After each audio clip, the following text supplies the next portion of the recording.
राधे राधे मित्रों, बोलिए लक्ष्मी नारायण भगवान की जय। आज की इस वीडियो में आप वरुथनी एकादशी व्रत की कथा, उसका महात्म्य और जरूरी नियमों के बारे में जानेंगे। इस बार यह व्रत 16 अप्रैल यानी रविवार को रखा जाएगा। वैशाख मास के कृष्ण पक्ष की एकादशी तिथि को वरुथनी एकादशी के नाम से जाना जाता है। इस दिन व्रत रखने और विधि विधान से भगवान विष्णु की पूजा करने से उपासक के सभी कष्टों का निवारण हो जाता है।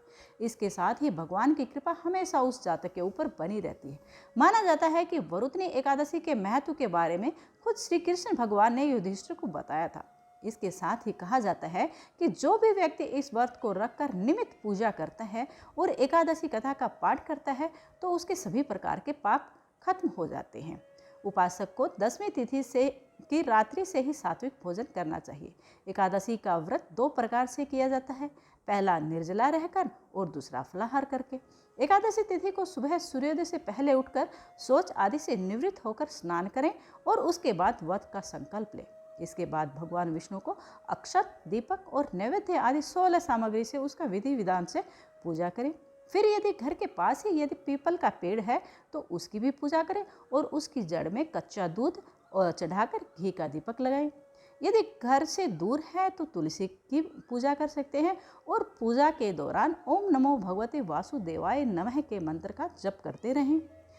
फिर रात में भी भगवान विष्णु और लक्ष्मी माता की पूजा अर्चना करें और दिन में भी समय समय पर भगवान का स्मरण करते रहें। एकादशी तिथि के अगले दिन द्वादशी को व्रत खोले। यह व्रत पारण मुहूर्त में खोले। व्रत रखने के बाद ब्राह्मण या गरीब को भोजन कराएं। इस दिन कांसे के व्रत में भोजन नहीं करना चाहिए। मांस और मसूर की दाल का सेवन नहीं करना चाहिए। चने का और कोदों का साग नहीं खाना चाहिए और साथ ही शहद का भी सेवन इसमें निषेध माना गया है। एक वक्त भोजन कर सकते हैं। इस दौरान ब्रह्मचर्य का भी पालन करें। इसके अलावा आप पान खाना, दातुन करना, नमक, तेल और अन्न भी वर्जित है। इस दिन जुआ खेलना, क्रोध करना और मिथ्या भाषण करना, दूसरों की निंदा करना एवं कुसंगत आदि का त्याग कर देना चाहिए।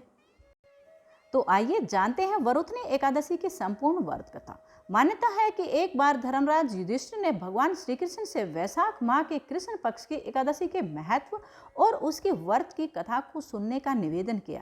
इसके बाद युधिष्ठिर ने को भगवान श्री कृष्ण ने कथा सुनाते हुए कहा कि प्राचीन काल में रेवा नदी यानी नर्मदा नदी के तट पर अत्यंत दानशील और तपस्वी मानधाता नामक राजा का राज्य था। दानवीर राजा जब जंगल में तपस्या कर रहा था, उसी समय जंगली भालू आकर उसका पैर चबाने लगा और साथ ही वह राजा को घसीट कर वन में ले गया। ऐसे में राजा घबराया और तपस्या धर्म का पालन करते हुए उसने क्रोधित होने के बजाय भगवान विष्णु से प्रार्थना की।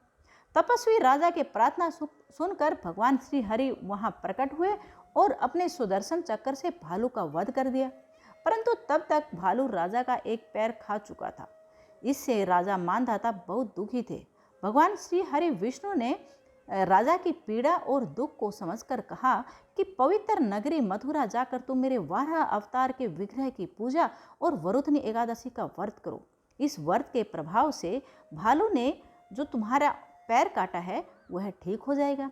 तुम्हारे इस पैर की है दुर्दशा पूर्व जन्म के अपराध के कारण हुई है। भगवान श्री हरि विष्णु की आज्ञा मानकर राजा पवित्र पावन नगरी मथुरा पहुंच गए और पूरी श्रद्धा एवं भक्ति के साथ इस व्रत को किया, जिसके चलते उनका खोया हुआ पैर उन्हें पुनः प्राप्त हो गया और वह फिर से सुंदर अंग वाला हो गया। बोलो लक्ष्मी नारायण भगवान की जय। भक्तों, यदि आपको इसी तरह की वीडियो आगे भी चाहिए तो प्लीज़ चैनल को सब्सक्राइब कर दें और बेल को भी प्रेस कर दें। वीडियो देखने के लिए मैं सरोज सांगवान आपका धन्यवाद करती हूँ।